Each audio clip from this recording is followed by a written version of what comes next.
Well, sorry to join a little bit late. Want to welcome everyone to this special session on the NAD SWIFT process. I think that this is, first of all, I just want to thank everyone for joining, and I hope everyone is doing well and staying safe, whether you're sheltering at home or back in the office. I know these are challenging times, and it's also good to know that NAD is not sitting still during these challenging times. They're moving and shaking and making some exciting changes. And we're going to talk about an important one here today. And you know, one of the aspects of the NAD process that everyone knows, I mean, this came up all the time when I was an attorney at NAD. It comes up all the time now with clients, and it has to do with the speed of the process. Everyone values the process for certain kinds of disputes and as a tool for leveling the playing field, but we hear it all the time. What can we do to make the process go faster? And related to that is the fact that for certain kinds of challenges, the NAD analysis and the complexity of the evidence isn't always applicable. While the NAD's guidance provides a great tool and a great service and is very important in a lot of ways, sometimes when you're a company in the fast world of advertising, you just want a thumbs up or thumbs down on a decision. And NAD's thought about these issues and struggled with it for many years. And we're excited to learn that they've answered these questions in a certain way.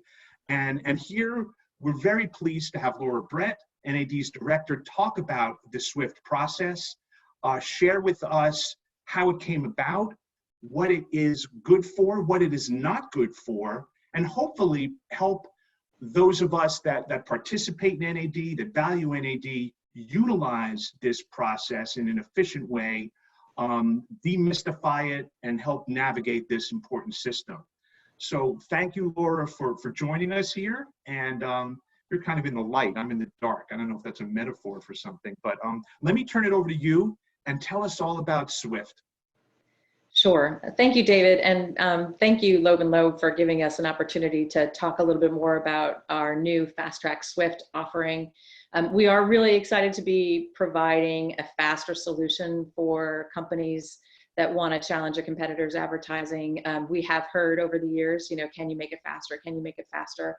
And this is one way that we're responding, and it's certainly not the only way, but one way we're responding is trying to offer a process that will be faster, but recognizing that not every single kind of advertising that gets challenged at NAD is necessarily appropriate to be resolved on an expedited and fast track platform. So to that end, we have limited, at least at the outset, fast track SWIFT for a very specific subset of advertising claims. And those are set forth here, essentially the first disclosures, because we do get a lot of cases related to the sufficiency of disclosures. And more recently in digital marketing, we're looking at influencer marketing disclosures and native advertising disclosures. And disclosures around incentivized reviews, and all of those issues we think can be resolved on a fast track SWIFT basis, because they'll involve a single well-defined issue for resolution. So that's what SWIFT stands for, if anybody doesn't know already. It's single well-defined issue fast track.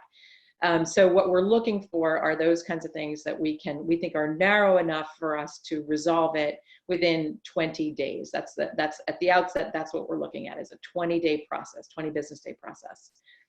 So that first bucket is going to be disclosure issues. The second bucket we think we can resolve on an expedited basis are misleading pricing and sales claims. So whether it's a free offer that's outstanding for years and years and years, and therefore not really free, it's just part of the package price of the product, or a discount that's been that's just misleading because it doesn't disclose material terms of the discount, or something like a #1 selling claim. All of those fall into a bucket that we think can also be resolved in this process, again, representing a single well-defined issue, and doesn't require the review of complex evidence. And then that third bucket is intended to be a catch-all. It is for misleading express claims that do not require review of complex evidence or substantiation.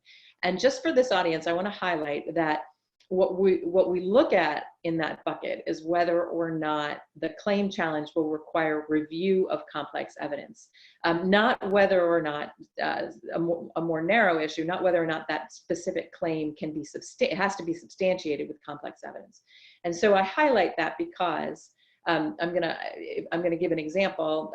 In this era right now, where we're all staying at home and quarantining over coronavirus, there are a multitude of claims out in the marketplace that a product prevents, treats, or cures coronavirus. Now, we know that those claims can't possibly have substantiation because the virus itself hasn't been out long enough for it to have been clinically studied. So if you wanted to challenge a competitor's claims that they prevent, treat, or cure those things, even though that's a claim that requires substantiation with complex evidence, if you're fairly confident that your competitor does not possess that evidence, you can actually bring that as a SWIFT case, and we would review it under that under this third bucket of a misleading express claim that does not require review of complex evidence or substantiation. So we would make you would have to tell us as an initial matter that you felt it didn't require review of complex evidence for us to take a look at that. And I'm going to walk through what the challenge would have to include if you were going to bring that kind of a challenge. And generally, these challenges look like regular NAD standard challenges, with a couple of narrow exceptions. First, in this category of cases, we're asking you to provide NAD with the advertiser's contact information. And the reason for that is fairly straightforward, and that's that when we open a case, usually we reach out to the advertiser, and if it's a new participant in NAD, it can be very hard to find the right person at the advertiser, creating a delay in first finding them and finding a place to send our package. And second, there can be a delay in getting that package into the right hands at an advertiser. So, so we're asking you to provide the advertiser's contact information. We think it's, and if you can provide us marketing counsel or someone you think is the right person to address it, that helps. That being said, we have had a couple of SWIFT challenges already, and there has been, at least in one of those cases, some dialogue about getting to the right person at the advertiser. So, so we will work with you if you don't have marketing counsel at the advertiser, but it might mean a delay to the start of the case. We hope it doesn't delay the case once it gets opened. And the second important thing that a challenge must include that's different from an NAD proceeding is your rationale as to why the challenge claim is appropriate for SWIFT. So in the coronavirus case, that I proposed as a hypothetical at the outset, what you would have to say there is, we don't believe the advertiser has substantiation for this claim because the virus hasn't been around long enough for it to have been clinically studied in a reliable and meaningful way. And so, so that would give us a justification for establishing that we had the ability to review it under SWIFT. The other things that are supposed to be included in a SWIFT challenge, including the advertising and a brief description of your arguments and any exhibits, are all part of traditional NAD challenges, and you should treat them pretty much the same way. But another thing I want to highlight about a SWIFT challenge here is that when you provide us all that information, one additional limitation on submissions and SWIFT challenges is that we're asking that the advertisers brief their letter explaining the basis for SWIFT and their arguments as to why the advertising is misleading be limited to 5 pages. 5 pages, and that we're asking for no more than 5 exhibits. But those exhibits are in addition to the challenged advertising, because we understand that the advertising may appear in multiple different media, and so the advertising itself may be more than 5 exhibits, but we don't want you to have any supporting exhibits of more than 5. And the reasons for that are pretty simple. If this is truly a SWIFT case that doesn't require a review of complex evidence or argument, you should be able to limit that evidence and argument to 5 pages in your letter and 5 exhibits. So let's start talking about how we go from day 0 to day 20 and what that looks like. Day 0 starts, the day is when we open the case, and that is only after we've determined that the case is appropriate for fast track SWIFT. And then we will send the challenged advertising to the advertiser. Once that starts, the advertiser has 4 days to object to the SWIFT process. And while the advertiser is preparing that submission to, if they do want to object to the SWIFT process, while they're preparing that submission, they should not delay preparing their substantive response either, because objecting to jurisdiction does not toll your days to respond to SWIFT. So on day 4, if you have an objection to the SWIFT process, we will in fact look at that and then resolve it in 2 business days. The advertiser's substantive response is then due on day 10. And their submission similarly is limited to 5 pages for their letter and 5 exhibits. And again, it doesn't get told just because there's a jurisdictional objection. We are asking that advertisers prepare their substantive response while they're still objecting to jurisdiction. And then between day 10 and day 20, when we will get the decision out to the parties, that's when we'll hold meetings. And although those meetings are held at NAD's discretion, we anticipate that we will be reaching out and trying to have meetings with both parties by phone or by video conference. And our current standard process provides that meetings should be held at the discretion of NAD, and they are almost always held. And we expect the same thing will be true for SWIFT, although, certainly if there are cases that are so limited that meetings are not necessary, we may determine that we don't need to hold meetings. But again, meetings will not hold up decision timing. So we're going to reach out to you almost immediately after we open a case, asking that you schedule your meetings.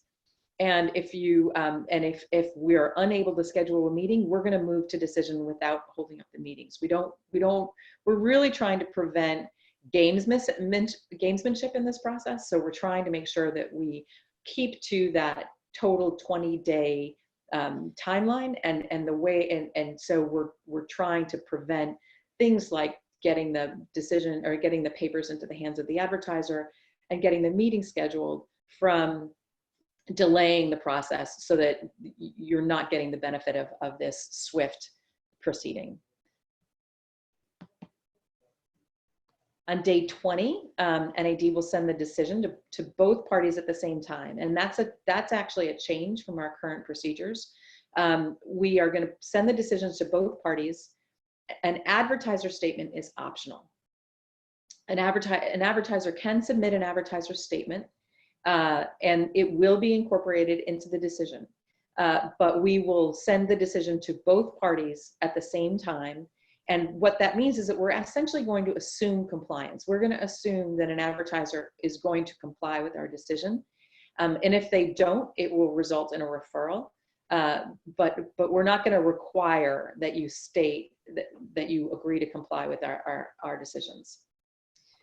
Press releases will be issued after the decision is sent to both parties. We anticipate the press releases may be created in bulk, for lack of a better word, for multiple decisions and released periodically. And as I said, we will incorporate that advertiser statement when we receive it, but we have to receive it before we issue a press release on the decision. And these decisions, like our existing decisions, will be available in the NAD online archive. And the press releases will remain public. So David, that is my, I don't know if I stayed almost exactly on time, even starting a couple minutes late, but that's my brief summary of what this process looks like. Again, we're trying to create, a 1-month process essentially from the beginning of the challenge and opening the challenge to its conclusion, to provide that swift response that we feel companies are asking for. And we really are hopeful that current users of NAD and maybe new users of NAD will find this to be a meaningful enhancement to what we're already doing, to make sure that advertising remains truthful and accurate. And at the same time, I want to assure all the people who are listening in here that we're still working on ways to make sure that our existing process moves swiftly and quickly to conclusion.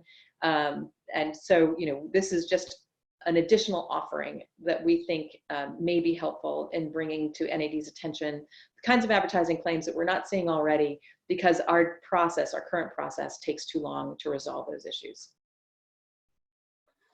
Thanks so much for the summary, Laura. I think I mean, to the extent that this SWIFT process can resolve certain important cases in a month or less, in 20 business days, that would be, I think, of tremendous value to the industry. I think certainly our clients have questions, and I know that the attorneys who participate and that have lent some input to you on this issue have questions too. And so I'd love to chat with you a little bit about some of the items here. And I'd also invite any of the people on the call to share their questions. I missed some of the announcements at the beginning, but as we're all becoming familiar with video conferencing technology, there is an opportunity to type in questions, and I'll try to do my part as moderator and ask them and discuss them with Laura. But one of the questions that we have, of course, concerns the timeline, right? This is supposed to be an opportunity for certain kinds of cases to resolve them quickly and in 20 business days. And so my first question is simply, is that aspirational, or is that 20 days an express claim for which NAD can substantiate by actually providing decisions in 20 days? So I'm glad you asked that. It's not aspirational at this time. We think that the success of SWIFT depends upon us delivering that decision when promised. You know, if we're promising a 20-day process, we're going to deliver a 20-day process, and we've really been careful in designing the process to try and make sure that we thought of ways that it might be delayed, that we currently see cases being delayed, and we're going to try and prevent that from happening in this kind of a case. So no, it's not aspirational. So and you know, you can remind me that I said that in a year's time, and hold me to it, and I hope we will deliver. I'm confident that we will be delivering on that. No, that sounds really good. I mean, I think that's certainly good news, and I think that'll be of value. One of the questions, and I know that when you considered all of this, and a lot went into this, and a lot of hard work went into both the deciding the mechanism that would work, and also putting it together and putting on, creating the online portal. So definitely a lot of hard work, Laura, on your part, on the part of your team and the board and everyone that weighed in on this. One of the categories for which SWIFT is appropriate is that third category, which is express claims that would not require complex technical evidence, or you know, and the complex kind of review that NAD sometimes undertakes. And that's the category that I think is the most potentially ambiguous, the one that's a little bit of a catch-all. And we can all imagine a scenario where, of course, the challenger thinks it's very easy and that there's no complex evidence. Here's an express claim. This is very simple. And the advertiser has a very different view of that point. And presumably what they would do then is object, is take advantage of that opportunity to essentially challenge the jurisdiction, right? To tell NAD, we don't think this is appropriate for SWIFT. Two questions about that. Oh, sorry about that. How is NAD going to look at that issue? And is NAD's written decisions going to provide guidance on why a case is and is not appropriate for SWIFT? Sure. So we will look at the issue twice, because we anticipate that there will be cases where a challenger thinks it's super simple and there's nothing complex about it, and an advertiser will feel very, very differently. And so that's why there's two opportunities for us to review whether or not SWIFT is appropriate. And you know, frankly, if an advertiser comes to us and shows us that there's a lot more complex substantiation required for this particular challenge, and it's not as simple as it's been cast by a challenger, we will in fact close the SWIFT case. We'll make a determination that it's inappropriate for SWIFT. If that happens, and if NAD determines that the case is not appropriate for SWIFT, either at the outset upon the challenger attempt to open the case, or subsequently when the advertiser objects to the appropriateness of SWIFT, the challenger will be given the option of either closing the case and then refiling a regular NAD challenge, or just transferring the case altogether to a standard track challenge. In that circumstance, let's suppose I'm a challenger. I think it's appropriate for SWIFT. The advertiser writes you a letter, says, "Hey, not so fast. This is rather complex. We think it's not appropriate for SWIFT." When it gets transferred to the regular challenge process, will I, as a challenger, have the opportunity to add additional claims that I would challenge? In other words, if I were going down the regular track, I might approach it differently. I might take on a claim on, in a different medium that does require evidence. I may want to submit some evidence on my part. Do I have that opportunity? So if you want to challenge a broader range of claims, what you would do is have us close the SWIFT case, and then we would presumably return your filing fee at that point, and then you can refile, or you can ask us to hold the filing fee, and because you're going to be refiling, but we'll work with you on that end. But we would close the SWIFT case. If you really do still want to challenge just a single claim and potentially expedite it, we could do it under the standard track.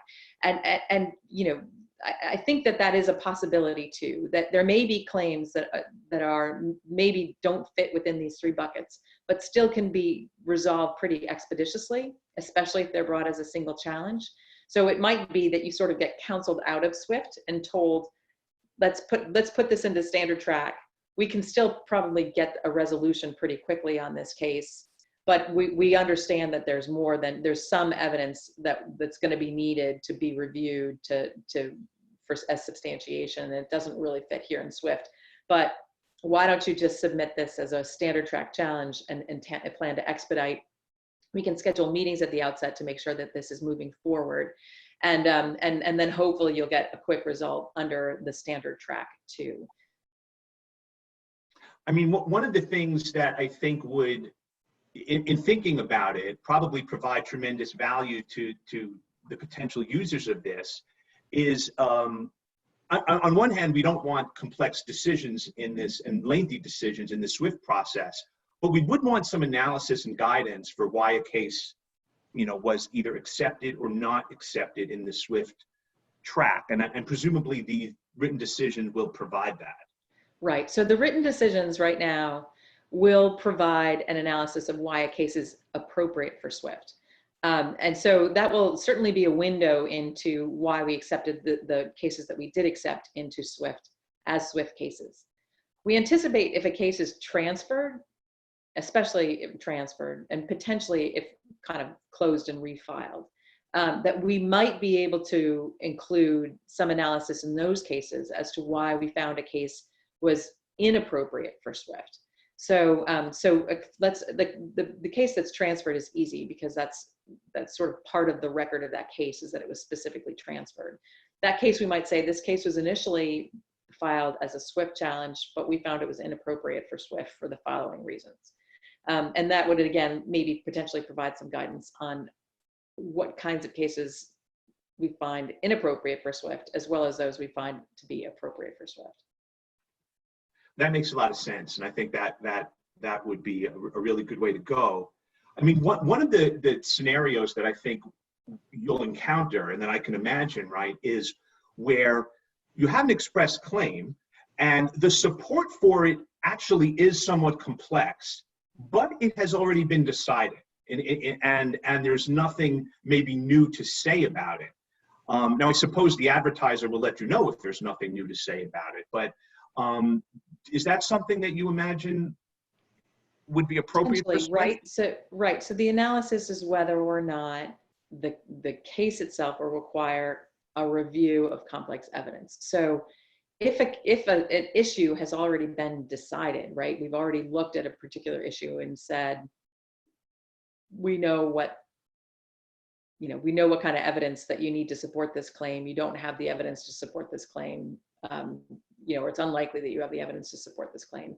Then we would probably review it under SWIFT, giving the advertiser an opportunity to demonstrate why they think it's not appropriate for SWIFT, because there's something that's changed since the last time NAD's looked at it, or their evidence is different than what NAD had looked at before, and they shouldn't be shoehorned into this SWIFT process and prevented from making their arguments on the same issues.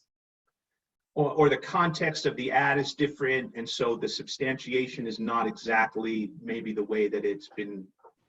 I can imagine a lot of different variations on that theme, and I think you're going to have to wrestle with some of that on that sort of jurisdiction. We anticipate that we'll get a lot of objections to the appropriateness of the SWIFT process from an advertiser, because obviously, an advertiser puts its marketing out in the marketplace, believing it's truthful and substantiated, and that it's not, and then resolving the issue is not terribly complex, and that resolving the issues, if there are any, would be complex, right? Because most companies that come through NAD advertise in good faith and try and make sure that their advertising is truthful and accurate. So we do anticipate plenty of objections to SWIFT.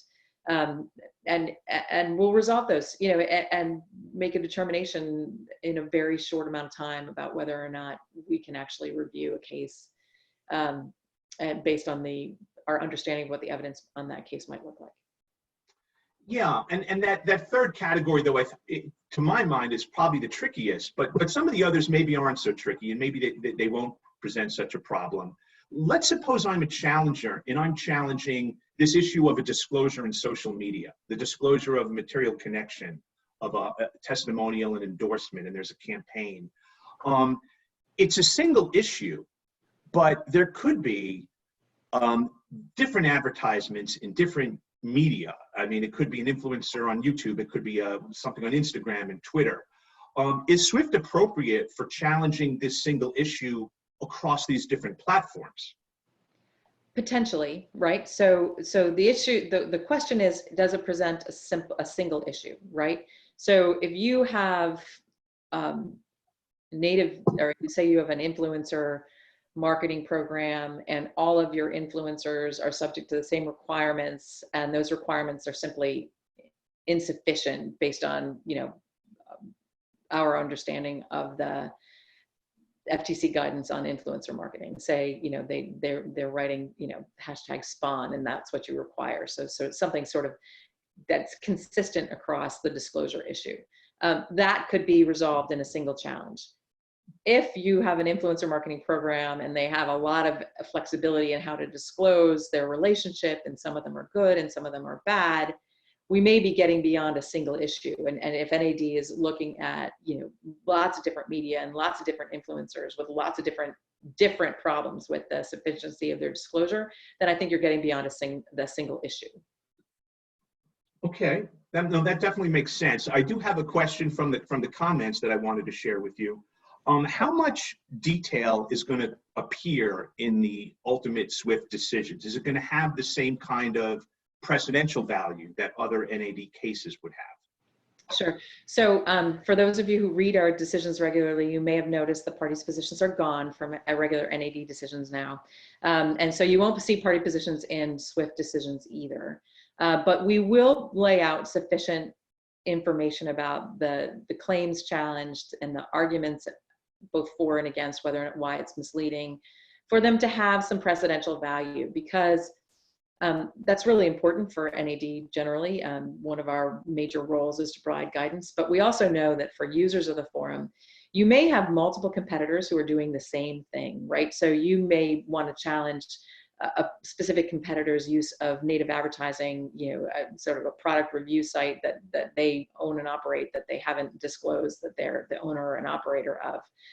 You may see that repeated across different competitors, and you want to bring one challenge and then highlight how NAD has viewed that practice, across a broad range of competitors. And so we're going to make sure that our decisions provide enough detail that you can use them to provide guidance to your competitors about the practices that we have found to be misleading or not misleading in a particular case that was brought under SWIFT. And those decisions, as I said, will be available in our archives.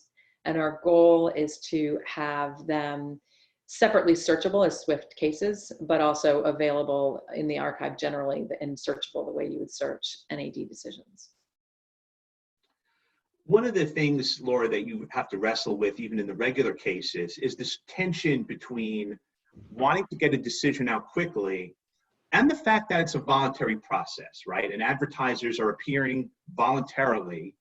Now, if they are going to participate, they have to appear a lot quicker. They have to move faster.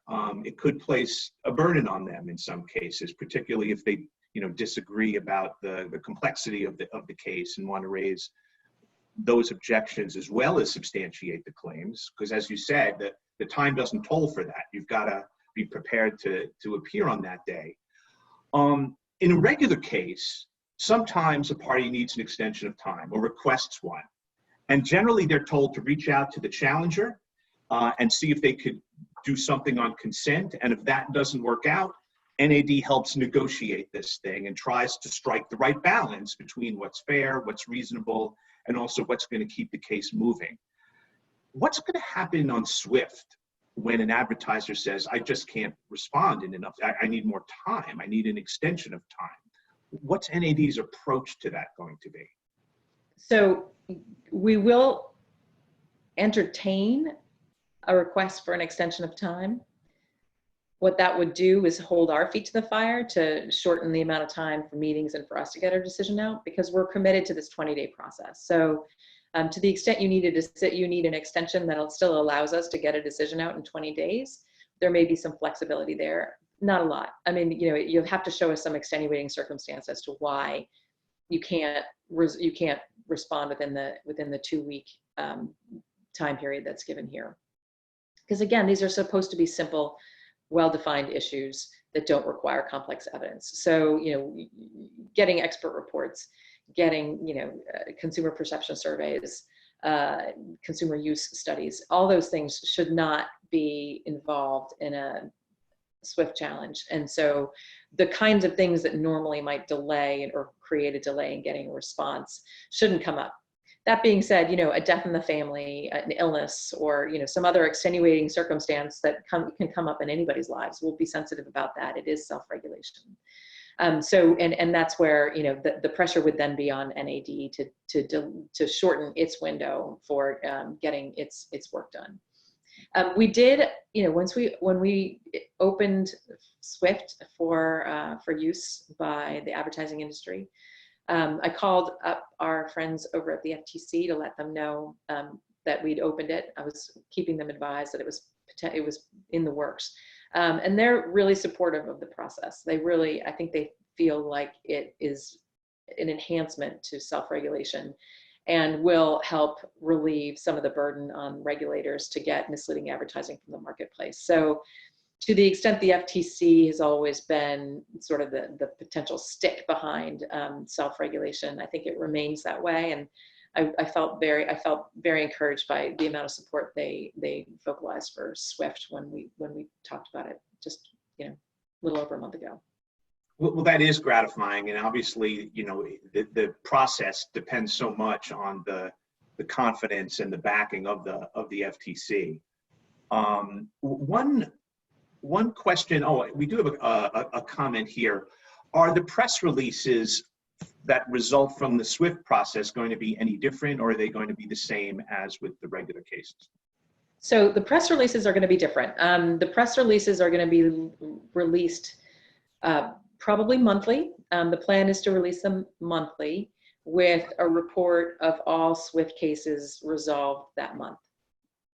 And, I think that when we talked to the regular users of NAD about SWIFT, one piece of information that we kept hearing was that, yes, this is self-regulation. This is an expedited process that doesn't give an advertiser the same amount of time to respond. They're asking a lot of them. Again, we're looking at issues that may not may not be that hard to resolve, but we should also be sensitive to the fact that nobody should be using self-regulation as a way to shame their competitors, and that we should be particularly wary of that in this faster process with less sort of protection in place for an advertiser.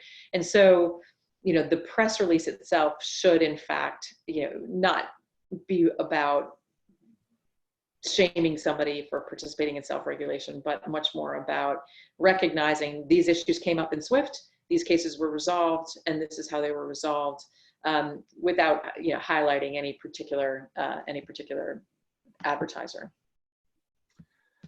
And we had a few comments, questions that come. I want to invite anyone on the call to, again, utilize the tool on Zoom to type in your questions if you have any.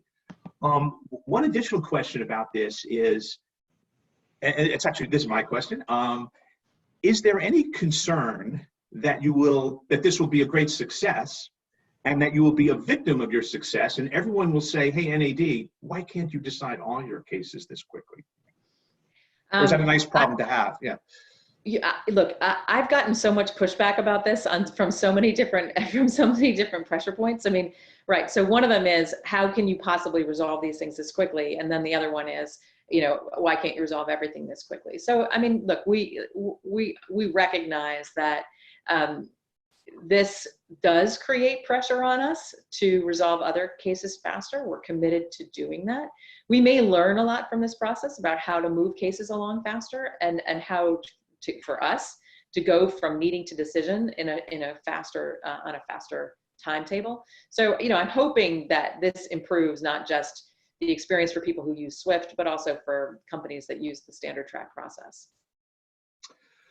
And in putting this together, and I know there was a lot of input and you listened to a lot of the users, the attorneys and the companies in terms of how this can be valuable. But there was a lot of consideration for other kinds of issues and other kinds of claims being appropriate for Swift. Can you share any insights into, why certain things that were considered were not appropriate for Swift? And if there's any plans to expand this and to make it a bigger bucket to include more scenarios that advertisers. Sure. So when we first started talking about Swift, there were a couple of different categories that we thought about potentially making available. One of them was implied claims, right? So sometimes, what's the reasonable takeaway is a case that requires a fair amount of legal argument, but it doesn't require a lot of evidence to substantiate that claim. And what we heard from our regular users was that we should not extend Swift to implied claims because the legal analysis can often be fairly complex, right? So, whether or not this is puffery, whether or not it conveys a misleading or falsely disparaging message about a competitor might require a little bit more analysis, frankly, could include a consumer perception survey. If we just said, well, if they're consumer perception surveys, we'll kick them out of Swift, I can see an influx of cases with consumer perception surveys instead. So, we don't, we didn't want to start with something that seemed to be so controversial for the regular users of the forum. We didn't want to start by saying, yeah, any implied claim can come in using Swift, because we did want to really listen to the feedback about how the process could be used and potentially misused. So we did not include any implied claims in Swift. And so, and that's sort of a separate thing that we can evaluate.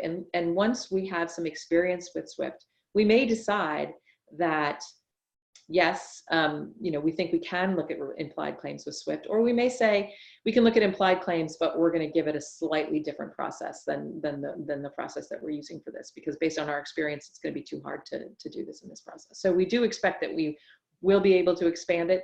We're just not sure how yet. Other things that we excluded from this, I think one of the things that was on there was a clear violation of FTC guidance. While there are cases like that that are going to fall into the SWIFT category, there may be some that don't. Again, there may be a lot of argument about whether or not it does or does fit within that bucket, and it might make it harder for us to make the initial determination of whether or not a case is appropriate for SWIFT. So we'll hold on that. Those are categories that we may subsequently see expanded in the SWIFT process. I mean, if I'm a challenger, every false advertising that my competitor engages in is a violation of FTC guidance, and it's clear cut, Right. and you should Exactly. rule accordingly. So, we do have a bunch of questions that have come in. Are you able to tell us when you expect the first bundle of press releases to come out? So probably end of the month. We have had a couple of cases filed under the SWIFT process so far. And we have a couple of more inquiries that we've gotten about SWIFT cases. And I guess this is a good opportunity for me to highlight that, but you can talk to me, or you can talk to Kat Dunnigan, who's really been spearheading launching SWIFT, about whether or not a particular case is appropriate and how to craft a challenge so that it is appropriate for SWIFT, right? Because this is new for everyone, and you don't have the benefit of understanding what we think fits within any of those buckets, and particularly the third one. We do have some hypothetical case examples available on our website of the cases that could be appropriate for SWIFT. But if you want more information, just reach out and ask us questions. We can talk through how a challenge might be brought in a way that it would make it appropriate for SWIFT. And when you're bringing in more information about what the implied, what's the implied claim, or what are the implied messages that really mean it's not an express claim, and might help you get the case to be a better fit for SWIFT if that's what your client really wants, because they really want to try and get this resolved in 20 business days. Laura, is there any concern that advertisers won't participate, that they'll look at this and they'll say, what's going on here? This isn't really right. And if that's the case, what's the answer to that? Because while the FTC has expressed support for NAD generally and for SWIFT in particular, it's not a result that anybody wants, right? You don't want to be referring things to the FTC if you can help it. So any concerns or thoughts about that?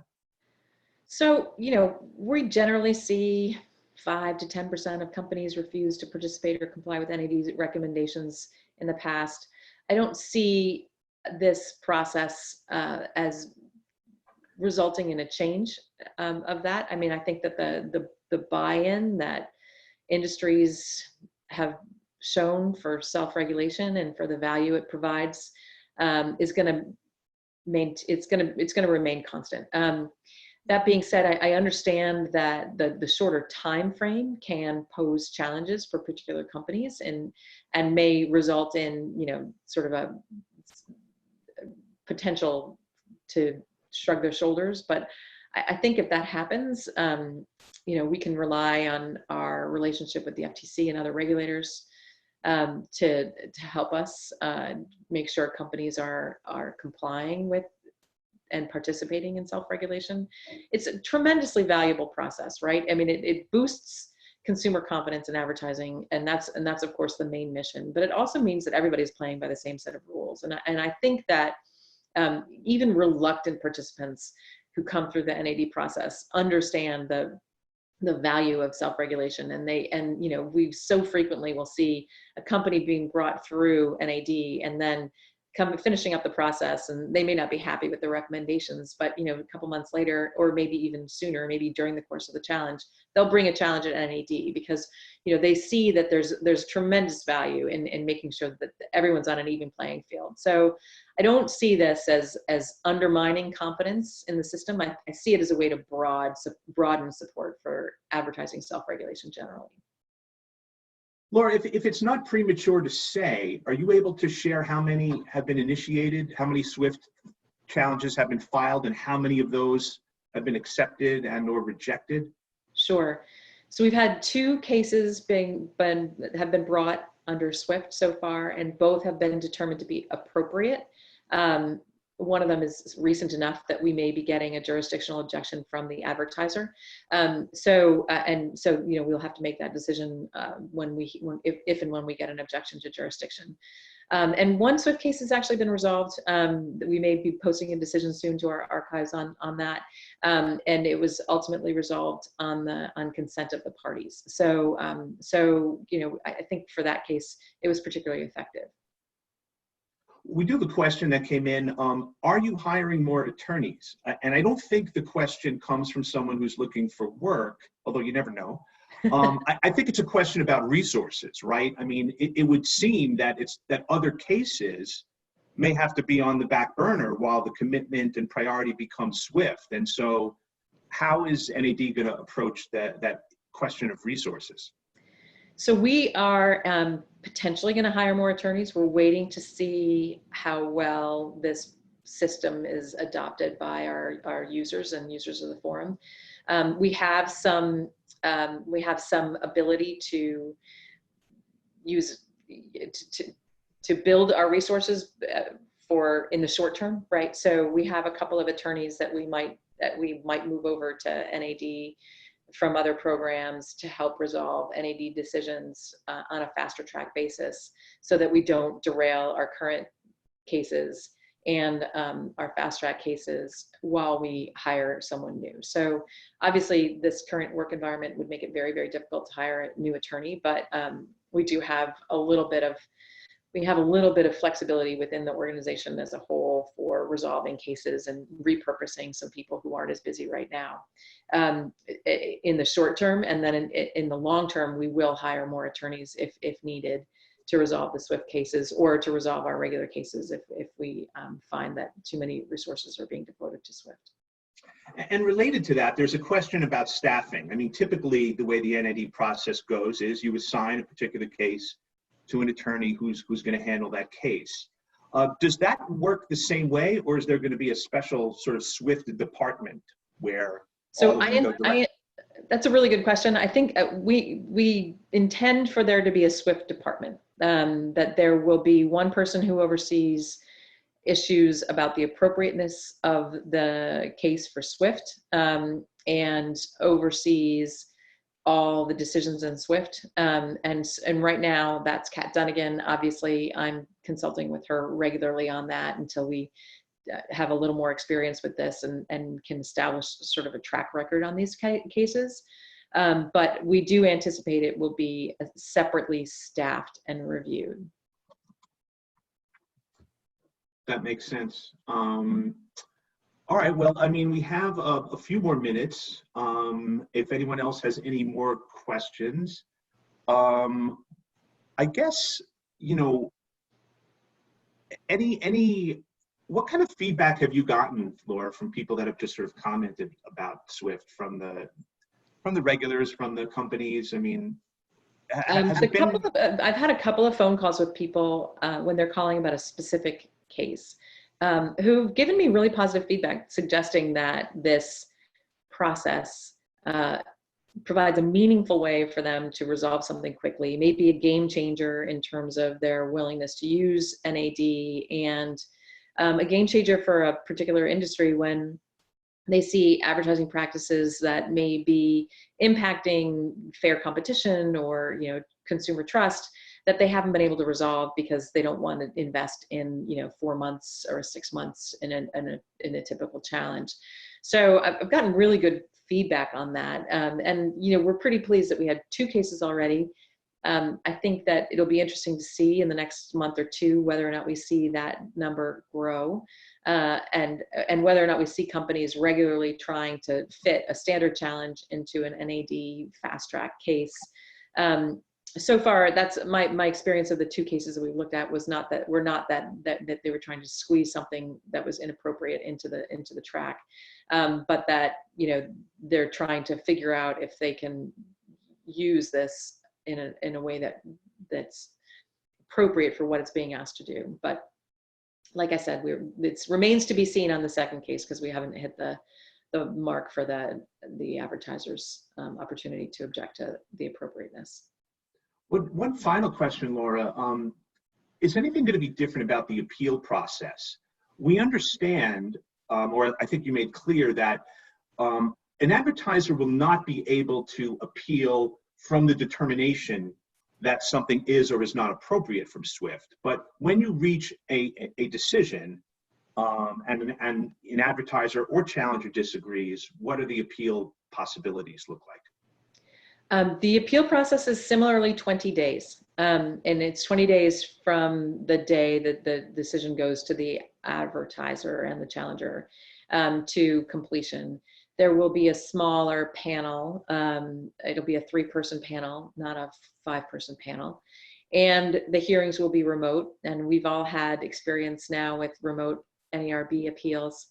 And so we know it can be done. So there's a similarly fast-tracked appeal process for SWIFT. And part of it is because we really think it's important for an advertiser's confidence in the system to have the ability to appeal. And we recognize that not every case that comes through SWIFT is simple, right? It's not predetermined that the challenger is going to win just because it's brought in SWIFT. It might not be an easy issue, but it might be an issue that doesn't require complex evidence for substantiation, right? So we do anticipate that some cases will be appealed. I'm sure that there'll be some cases where the NARB disagrees with NAD on a resolution, just like it does occasionally in regular cases. So, we're glad that there's going to be a similarly fast-tracked appeal process that won't significantly delay the resolution of the issue. That's good to know. And we're just about out of time. And the last thing, I want to just leave it to you, Laura, to see if you have any sort of last thoughts about all of this. I do invite anyone that's interested, of course, to go to the website, not only to familiarize themselves with the filing process, but also to look at the examples, which I think are really instructive and helpful in understanding where you're coming from in terms of what's appropriate for this process and what isn't. And I assume everyone knows the URL. You could certainly provide it if you'd like. But, sure. So I'm glad to share our URL, because those of you who used to always find us at asrcreviews.org won't find us there anymore. You'll be redirected to bbbprograms.org. And there you'll just look for National Advertising Division under the advertising programs, and you'll find more information about SWIFT and more information about all the good work that we're doing at NAD and the other programs under the BBB National Programs umbrella. Thank you so much, Laura. I want to thank everyone for joining us here. It was a pleasure and a privilege to be able to talk with you about this, and we're really excited about, obviously the work that you do and the benefits that this will provide to everyone that's involved in this advertising ecosystem. Hope everyone stays safe, stays sane during this unusual times, and feel free to email me or to Laura, of course, if you have any questions. Thanks, everyone. All right, thanks, everyone. Feel free to reach out with any questions. And thank you, David and Loeb Loeb, for hosting this. We appreciate it. Be well.